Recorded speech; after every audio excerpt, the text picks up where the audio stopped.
Bonjour Frédéric Paulin, vous venez de publier La Grande Peur du Petit Blanc. Est-ce que c'est un livre à classer dans la catégorie des polars? Oui, disons que la catégorie du polar, j'ai jamais réussi vraiment à la définir. On pourrait parler plutôt de roman noir au sens large du terme, roman noir historique, avec une seconde partie qui est pour le coup assez polardesque, oui, si on peut dire. Quel est le double sens du titre? La grande peur du petit blanc, c'est d'abord la peur qu'avait le français établi en Algérie avant 1962, de devoir quitter cette terre qui était la sienne. Et la seconde compréhension du titre, c'est peut-être le fait que le héros est justement lui aussi un petit blanc qui, à un moment, va devenir père. Et c'est ce que lui dit sa compagne à un moment. Est-ce que c'est pas la grande peur du petit blanc en cette fin de XXe siècle? Et d'ailleurs, ouvrons le débat. En ce début de XXIe siècle, est-ce que c'est pas la grande peur du petit blanc, cette paternité en fait, un peu. Et puis pour le coup, qui lui tombe sur le tard vers 40 ans, quoi. Donc, Et d'où est-ce que vous est venue cette idée de livre? ah bah, d'abord parce que j'ai écrit déjà, disons sous mon nom, 6-7 livres, romans noirs et polars, et je suis assez intéressé par ces moments un peu de... C'est peut-être une facilité d'ailleurs romanesque, mais je suis intéressé par ces moments de folie généralisée que sont les guerres ou les temps de violence extrême. Parce que je dis ou les temps de violence extrême parce que pour le coup, la guerre d'Algérie n'a jamais porté ce nom de guerre. Avant, je crois, le milieu des années 90, c'était ce qu'on appelait les événements d'Algérie, c'était une opération de maintien de l'ordre. Cependant, c'était exactement comme une guerre, peut-être même plus violent encore qu'une guerre normale, si on peut dire, parce que c'était une guerre civile, parce que des camps étaient opposés, mélangés. Et donc voilà, ces moments-là m'intéressent parce que c'est sans doute pendant ces moments-là que les hommes et les femmes puisent en eux soit un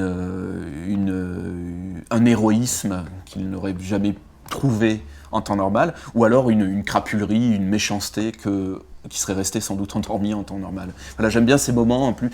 Alors c'est sans doute peut-être une facilité pour décrire un personnage, pour le pousser aux extrêmes, mais c'est des moments qui m'intéressent. J'aime l'histoire aussi, donc voilà. Ouais, parce qu'on a vraiment l'impression que vous avez été un des protagonistes, on a l'impression que vous avez fait la guerre d'Algérie, que vous seriez même un des héros du livre. Je sais pas, peut-être que le roman est toujours quelque peu autobiographique, j'imagine. Et d'ailleurs c'est le cas, mais non, bien sûr, j'ai pas fait la guerre d'Algérie, j'ai fait aucune guerre, j'ai même pas fait ou très peu le service militaire. Alors, Enfin, bon. comment vous vous êtes documenté alors? Voilà, il y a un boulot de documentation qui est assez important au début, en amont. Un an à peu près avant l'écriture du livre. Je me suis documenté d'abord en lisant pas mal de bouquins d'histoire, des romans, en regardant quelques films aussi, dont la fameuse La bataille d'Alger. d'Alger, qui a été censurée longtemps, des bouquins aussi comme La Question de Raymond Allègre, là, qui sont assez parlants, assez signifiants pour la période, et certains films plus légers, des films pas tant pour prendre des idées romanesques, mais pour savoir comment la période a été acceptée par l'inconscient populaire, ou en tout cas une culture populaire, quoi. Donc des films assez récents d'ailleurs, ou moins, mais voilà, il y a tout un travail j'allais dire d'historien, mais non, de documentation. Je ne suis pas historien non plus, mais j'essaye de faire en sorte que la plupart des gens qui sont dans le bouquin et des événements qui s'y passent se sont vraiment passés, et parfois les gens ont vraiment vécu. Voilà, je mélange la grande histoire à la petite histoire. Ouais. Et pourquoi certains personnages ou certains choix? Pourquoi Youssef Saadi, par exemple? Youssef Saadi a existé. Ouais. A existé. Il a dirigé la Casbah. Il est encore vivant. Il est encore vivant. Ouais. D'ailleurs, sur Internet, on peut trouver sur le site de l'INA, il y a des interviews de lui. Parce que c'était un personnage assez important de la bataille d'Alger, quoi. Et c'était une manière peut-être de légitimer ce roman sur la guerre d'Algérie. Vous avez dit que j'aurais pu en faire partie. Moi, non, c'est loin de moi finalement. C'est loin de la France. C'était la France pour certains Français. Ça imprégnait l'histoire de France. Là, ça fait chuter la 4ème République. Ça a sans doute poussé un type comme De Gaulle à devenir cette figure tutélaire encore plus qu'il ne l'était avant de la République française, de la France en général.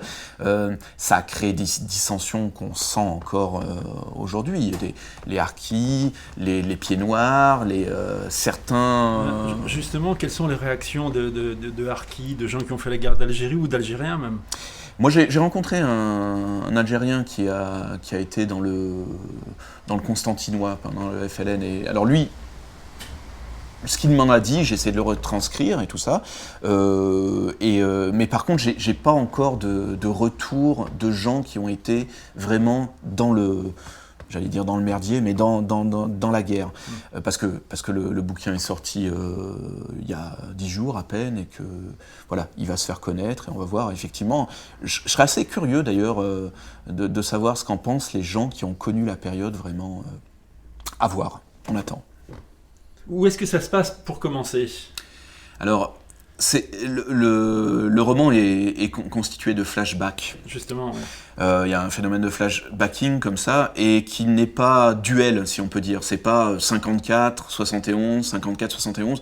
On passe comme ça de différentes périodes entre 1954, je crois, la première période, jusqu'à 1971-72.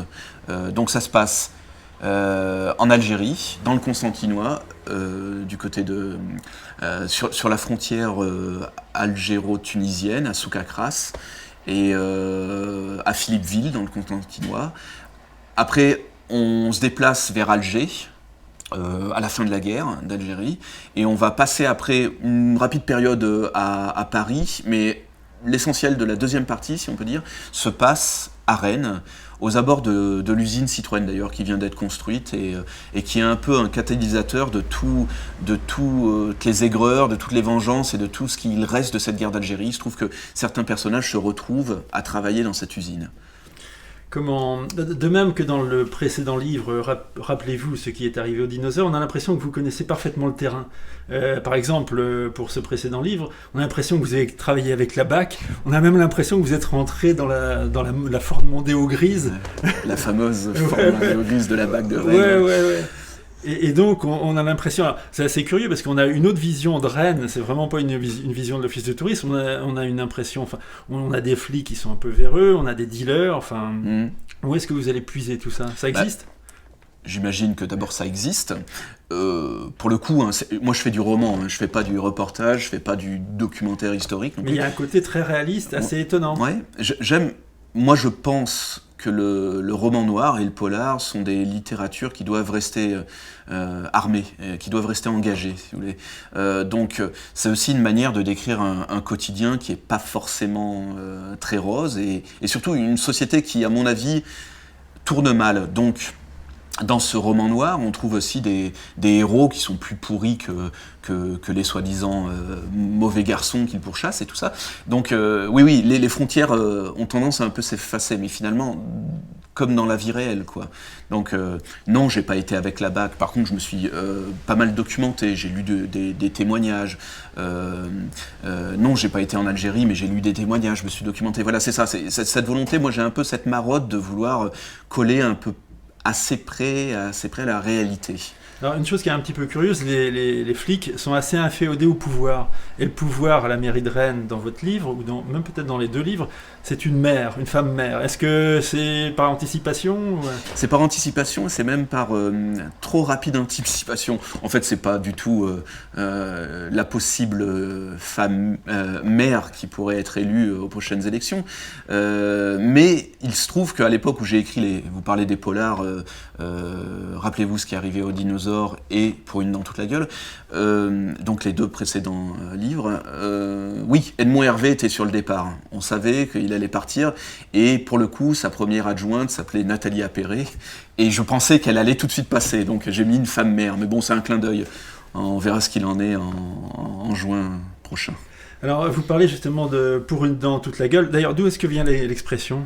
C'est un slogan slogan marxiste-léniniste, mais apparemment c'est Staline qui l'aurait employé, qui dirait pour un œil les deux yeux, pour une dent toute la gueule. Voilà. Alors en l'occurrence, c'est un livre qui est paru en 2012. C'est un livre un peu plus engagé, qui fait dans le social, dans le politique. Vous retracez l'histoire de maoïstes qui sont devenus un peu bourgeois. Enfin, oui, tout à fait. J'ai fait un doctorat de sciences politiques là, il y a plusieurs années, sur la réinsertion de ces ex-gauchistes qui ont émergé dans les groupuscules extra-parlementaires de l'extrême gauche française, et voir comment. Et mon idée, c'était de voir comment ils s'étaient réintégrés en fait ils sont pas trop mal réintégrés pour la plupart dans l'université, dans les médias, dans la formation. Et donc j'ai repris ce fond en fait que j'avais travaillé à la fac, à l'université pour ce doctorat, et j'ai essayé de le réinsérer dans ce polar en fait qui est effectivement lui aussi assez historique, puisqu'il parle d'une période fin des années 60, fin des années 70, et de gens qui ont connu cette période de militantisme. Justement, en parlant de formation, vous avez fait plusieurs métiers, vous avez été prof d'histoire géo, journaliste pour le journal satirique Le Clébard à sa mère, ce qui fait que, de fait, vous connaissez bien la vie politique rennaise. Oui. Et vous avez été forain, et vous avez même été garde du corps. Est-ce que ça vous a servi dans le travail d'écriture, tout ça, toutes ces connaissances? Ouais, sans doute, mais c'est ce que je vous disais, je sais pas trop. Le terme garde du corps est un peu usurpé, je dois l'avouer, là, face à la caméra, c'est un peu usurpé, mais c'était aussi une espèce de clin d'œil un peu amusé, ironique nous, écrivains de polar, on a tous été anciens légionnaires, anciens soldats, anciens flics, ou anciens taulards aussi. Au détour d'une conversation, souvent mes collègues balancent qu'ils ont fait un peu de tôle et tout, ça fait un peu près.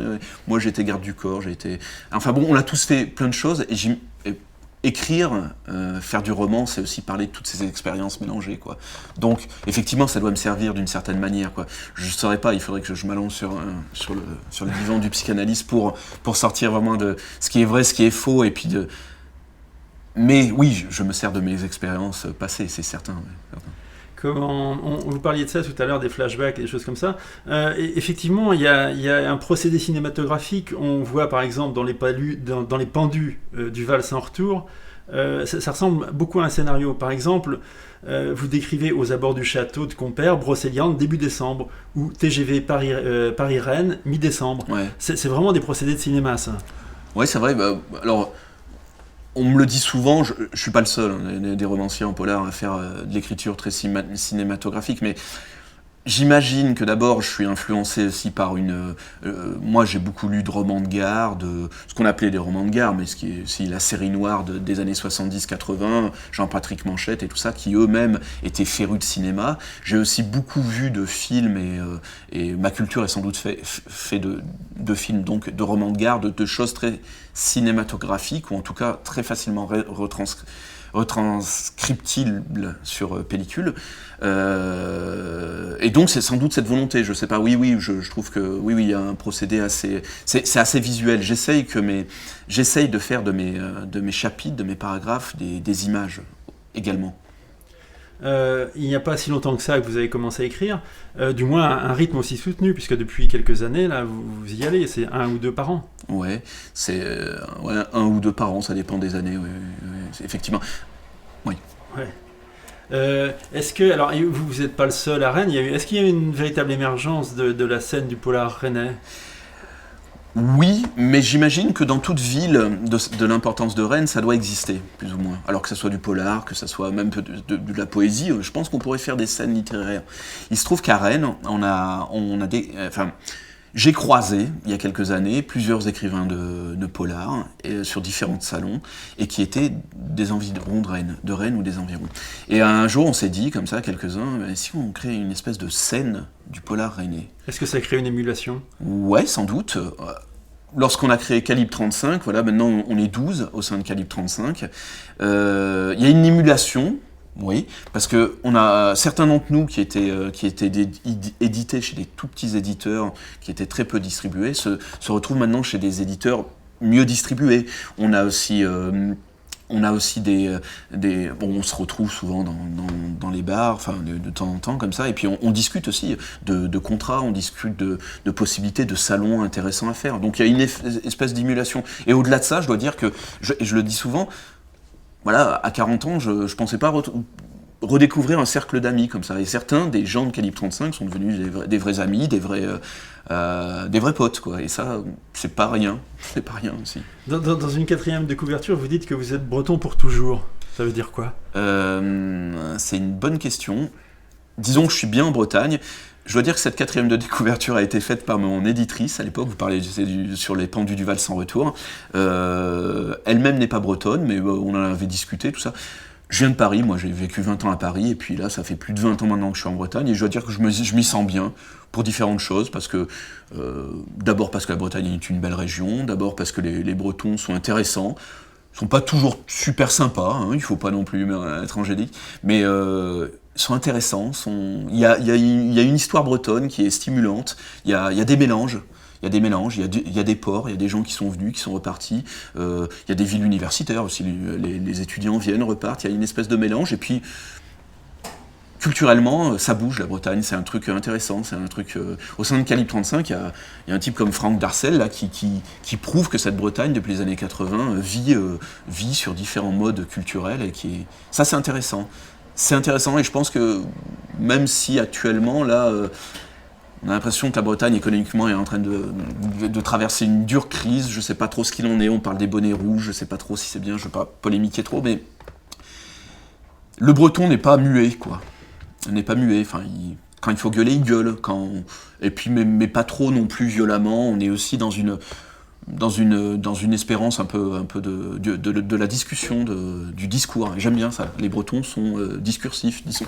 Et il peut y avoir une vraie vie culturelle en dehors de Paris. Ouais. Ouais, j'en suis persuadé, d'autant plus que maintenant, avec Internet et autres, on va voir.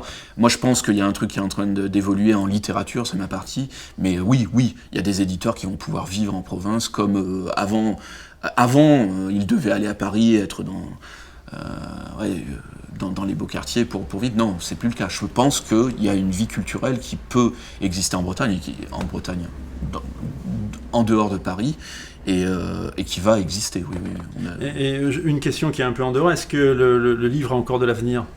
Ouais, le livre d'abord a encore de l'avenir avec un support papier, j'en suis persuadé. Il faudra peut-être faire des beaux livres, ou des livres très peu chers, des livres de poche, c'est peut-être une solution, ou des très beaux livres, des trucs. Je pense que aussi le livre a un avenir sur Internet, hein. Il faut pas, en téléchargement, on peut faire des belles choses, il y a des éditeurs qui se mettent à vraiment réfléchir à ce qu'on peut faire sur Internet, en améliorant le support, en donnant des bonus aussi au support numérique. Non, je pense que ça va être difficile, on va traverser une période, et on est sans doute rentré dans une période difficile, mais au même titre que la musique a connu une période difficile. Et puis, mais bon, tous les acteurs doivent aussi y mettre du leur, les auteurs certes, mais les éditeurs et les libraires. Enfin, il y a pas mal de trucs. Voilà, je pense que ça peut le faire, mais qu'il faut donnant, enfin jouer le jeu. Ça c'est autre chose, ça c'est une question de caractère et de volonté, ouais, de faire perdurer le livre, quoi. Et pour finir, sur quel projet vous êtes ? Parce que vos projets sont assez disparates. Vers quoi vous vous orientez là ? Là, je bosse sur un polar assez noir, assez lourd sur le trafic d'armes entre la France et l'ex-Yougoslavie, quoi, les pays de l'ex-Yougoslavie, qui est terminé, qui est en négociation dans certaines boîtes d'édition, on va voir. Mais je bosse aussi sur du feuilleton court. J'aimerais bien aussi faire via Internet des petits un feuilleton au sens journalistique de la fin du 19e, vous voyez, enfin un truc qui soit lisible rapidement chaque jour comme ça, et faire un feuilleton long cours. Avec Calibre 35 aussi, on a l'idée de créer un personnage un peu récurrent qui sera une espèce de flic pourri qui traînerait en Bretagne comme ça, qui mènerait des enquêtes. Chacun d'entre nous se saisirait du personnage et le ferait évoluer à sa sauce. Vous voyez, on a différents projets de cet ordre-là. Merci Frédéric Paulin. Merci à vous.